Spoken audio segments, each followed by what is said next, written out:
Hello, citizens of the world. Welcome to another episode of my testimony series. I'm so excited about how much response I've been getting from you. Thank you all so much, and God bless you.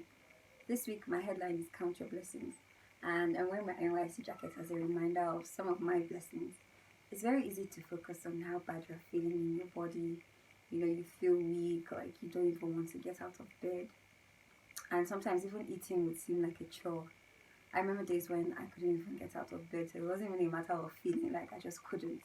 And I can't count how many times my mom fed me while I was lying down, and they would pop up my head with pillows, or days when she'd have to wash my body with a towel on the bed or in a chair because I was too weak to stand in the bath.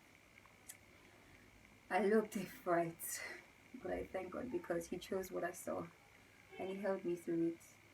Most of those times, I would focus on the things that looked like little victories, but they were huge for me. If I ate a little more than the last time, I would celebrate it, and my family hailed me at every opportunity they had.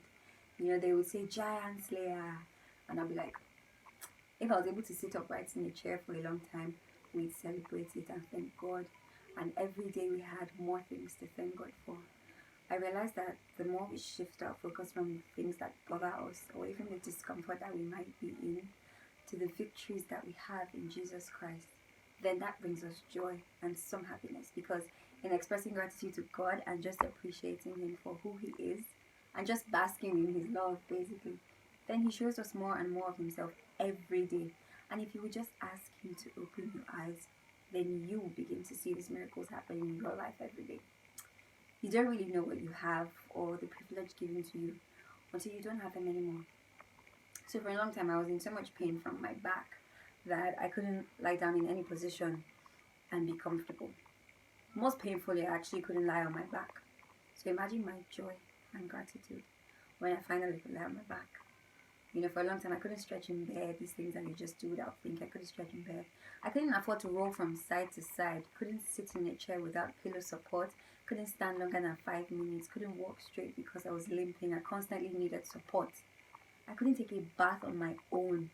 When I finally could stand for a few minutes in the bathtub, someone always had to follow me or even take my bath for me because I couldn't reach from my knees down. I couldn't get dressed on my own. Couldn't cough without bracing up on the chair upright. Sneezing, I used to pray not to sneeze because I used to put me in a world of pain. All these things are normal, regular things that we do without even thinking to say thank you to God because they're normal. But for someone like me who couldn't do these simple things for a good number of months, they're not normal. They're mercies, they're victories. And as much as possible, I try to remind myself to be constantly grateful for them. So you might be going through treatment for some illness, or you might be at a really tough time in your life. Let the love of Jesus just affect your mind. If you shift your focus from the lies that the devil is trying to get you to believe that you will die from that sickness or that you can't come out of that fix, and just focus on the love of Jesus that He expressed when He went to the cross for our sake and He died for our sins and our sicknesses so that we can be saved and healed, then you realize that you have joy and peace in celebrating your daily victories. I am so grateful for my friends and family that always made me feel like a superhero. They cheered me on so much. Sometimes I get up and just dance and they record it and I will watch it later and laugh at how silly I looked. My auntie always liked to take pictures of me whenever I got dressed to maybe go to church or NYC clearance or stuff. And yes, God always made it so that I was well enough to go for every clearance. Yeah. So I'll share some incidents where I had to decide to choose joy and appreciation to God over feeling bad for myself and crying. Basically, letting the devil rob me of my victories and lie to me that I was missing out, because where I chose to believe that the Lord would restore all my lost time and all my lost opportunities, then I wasn't missing out on anything. So in 2018, towards the end of my final year, I got a role as female lead in a feature film called Aim of It. Yeah, so we finished shooting in November 2018, and this movie spent the whole of 2019 being worked on. As in, I knew it would mean a huge skyrocketing for my career, and all of us were eager for it to come out. Fast forward to February 2020, and the movie was going to have its world premiere at the 70th Berlinale Film Festival in Berlin, Germany. and I was to travel with the team. I had already started chemo, and in fact, I was already bald because I lost all my hair. But I was so determined to go to Germany, and I wasn't going to let the devil rob me of that victory. However, when it was all said and done, I didn't go. I couldn't. It wasn't practical or safe to go, and of course, I cried, and I was super upset about it. But God helped me get over it, and I found reassurance in the knowledge that He had kept me in His secret place where He was taking care of me. So I wasn't going to expose myself. Instead, I stalked everyone on the team through their social media. And it was like I was experiencing it with them. And I would repost and share everything about the movie. You would literally think I was there. And I remember a friend of mine in the crew, he was so upset. He was like, "Why aren't you going to Germany? You need to push your career for yourself. Nobody's going to do it for you." And I was like, God is going to push it for me.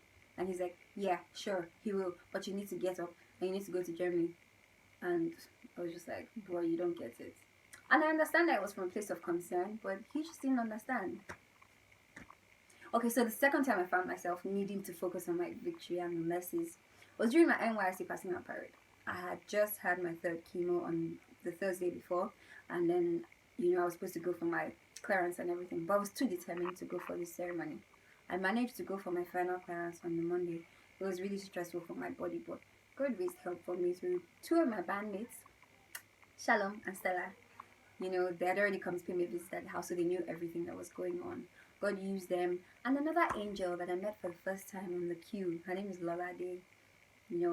They helped me out. So the ceremony was on Wednesday, but from Tuesday I was terribly sick. I had a headache. It wasn't going anywhere.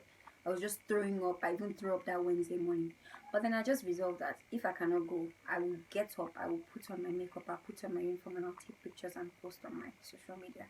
I actually only had enough strength to put on makeup, a wig, and a white t-shirt. I was in my bed when I took that selfie and I posted it. And people were like, "Oh, congrats, Timmy." And yeah, I cried so much that day, and it hurt. It hurt to see my friends post and stuff, and it hurt because I couldn't be there to be with them. And I remember texting my brother Ari about how frustrated I was and how I was getting tired of being strong, and I cried so much. But I thank God for friends and family that kept reminding me to be happy, and thank God that I was alive. There were so many other people that died before passing out ceremony. So they were like, "Thank God that you're alive, and you'll be alive to make more memories with your friends." And it was after this whole NYC fiasco that I got admitted for low white blood cells. I didn't realize that God was saving me from going for that POP, because it was a really rowdy ceremony with lots of people choked up in small space. And with immunity of 0.7, I was sure to catch whatever. And that would have been harmful to my health. And who knows, the narrative could have changed. Thank God for His mercies. They knew every morning. There are no small mercies. So start thanking God for your victories and count your blessings, because you are alive. You have life, and you will hold on to your life with all that you have, and you will fight for your life with all the joy and happiness that is in Jesus Christ, because He's fighting for you. Joy is a decision. Happiness is a decision.